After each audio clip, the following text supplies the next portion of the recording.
ಈ ವಿಡಿಯೋವನ್ನು ವೀಕ್ಷಿಸುತ್ತಿರುವ ಎಲ್ಲರಿಗೂ ನನ್ನ ನಮಸ್ಕಾರ. ಈ ವಿಡಿಯೋವನ್ನು ಮಾಡುವ ಉದ್ದೇಶ ಏನಂತ ಹೇಳಿದ್ರೆ, ನಮ್ಮಲ್ಲಿ ಅನೇಕ ಜನರು ಕೇಳಿರುತ್ತೇವೆ, ರಕ್ತ ಮಾರಾಟ ಮಾಡುತ್ತಾರೆ, ರಕ್ತ ಕೊಟ್ಟರೆ ದೇಹ ದುರ್ಬಲವಾಗುತ್ತದೆ, ಹಣ ಇದ್ದವರಿಗೆ ಮಾತ್ರ ರಕ್ತ ಸಿಗುತ್ತದೆ ಅಥವಾ ಬಡವರಿಗೆ ರಕ್ತ ಸಿಗುವುದಿಲ್ಲ ಎಂದು. ಇವು ಸಂಪೂರ್ಣ ಸುಳ್ಳು ಮತ್ತು ಹುರುಳಿಲ್ಲದ ಆರೋಪಗಳು. ಸರ್ಕಾರದ ನಿಯಮಗಳ ಪ್ರಕಾರ ರಕ್ತವನ್ನು ಮಾರಾಟ ಮಾಡುವುದು ಅಪರಾಧ. ರಕ್ತ ನಿಧಿಗಳು ಪಡೆಯುವ ಹಣ ರಕ್ತ ಪರೀಕ್ಷೆಗೆ, ಸಂಗ್ರಹ, ಶುದ್ಧತೆ ಮತ್ತು ಸುರಕ್ಷತೆ ಇತ್ಯಾದಿ ವೆಚ್ಚಗಳಿಗೆ ಮಾತ್ರ. ಅದು ಯಾರ ಲಾಭಕ್ಕಾಗಿಯೂ ಅಲ್ಲ, ರೋಗಿಯ ಜೀವ ಉಳಿಸಲು. ಒಬ್ಬ ವ್ಯಕ್ತಿ ರಕ್ತದಾನ ಮಾಡಿದರೆ 4 ಅಥವಾ 6 ವಾರಗಳಲ್ಲಿ ದೇಹದಲ್ಲಿ ರಕ್ತ ಮರುಪೂರ್ಣವಾಗುತ್ತದೆ. ರಕ್ತದಾನಿಯ ದೇಹಕ್ಕೆ ಯಾವುದೇ ಹಾನಿ ಇಲ್ಲ, ಆದರೆ ಯಾರೊಬ್ಬರ ಜೀವ ಉಳಿತದೆ.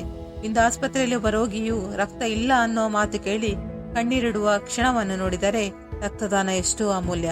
ರಕ್ತವನ್ನು ಕಾರ್ಖಾನೆಯಲ್ಲಿ ತಯಾರಿಸಲಾಗುವುದಿಲ್ಲ, ಮಾನವನಿಂದ ಮಾನವನಿಗೆ ಮಾತ್ರ ರಕ್ತ ಸಿಗುತ್ತದೆ. ಇಂದು ಕೆಲವು ರಕ್ತ ನಿಧಿಯಲ್ಲಿ 300ರಿಂದ 400 ಯೂನಿಟ್ ರಕ್ತವನ್ನು ಉಚಿತವಾಗಿ ಪೂರೈಸಲು ಸಾಧ್ಯವಾದದ್ದು ನಿಮ್ಮಂತ ರಕ್ತದಾನಿಗಳು ರಕ್ತದಾನ ಮಾಡಿದರಿಂದ. ನಾನು ನಿಮ್ಮಲ್ಲಿ ವಿನಂತಿಸಿಕೊಳ್ಳುವುದು ಏನೆಂದರೆ, ಸುಳ್ಳು ಮಾತುಗಳನ್ನು ನಂಬಬೇಡಿ. ನಿಮಗೆ ಯಾವುದಾದರೂ ರಕ್ತ ಅಥವಾ ರಕ್ತದಾನದ ಬಗ್ಗೆ ಮಾಹಿತಿ ಬೇಕಿದ್ದರೆ ನಿಮ್ಮ ಹತ್ತಿರದ ರಕ್ತ ನಿಧಿಗೆ ಭೇಟಿ ನೀಡಿ ಸಂಪರ್ಕಿಸಿ ಮಾಹಿತಿಯನ್ನು ಪಡೆದುಕೊಳ್ಳಿ. ಯಾವುದೇ ಊಹಾಪೋಹೆಗಳಿಗೆ ಕಿವಿಗೊಡಬೇಡಿ.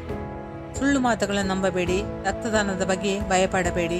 ರಕ್ತದಾನ ಮಾಡಿ, ಜೀವದಾನ ಮಾಡಿ. ಧನ್ಯವಾದಗಳು.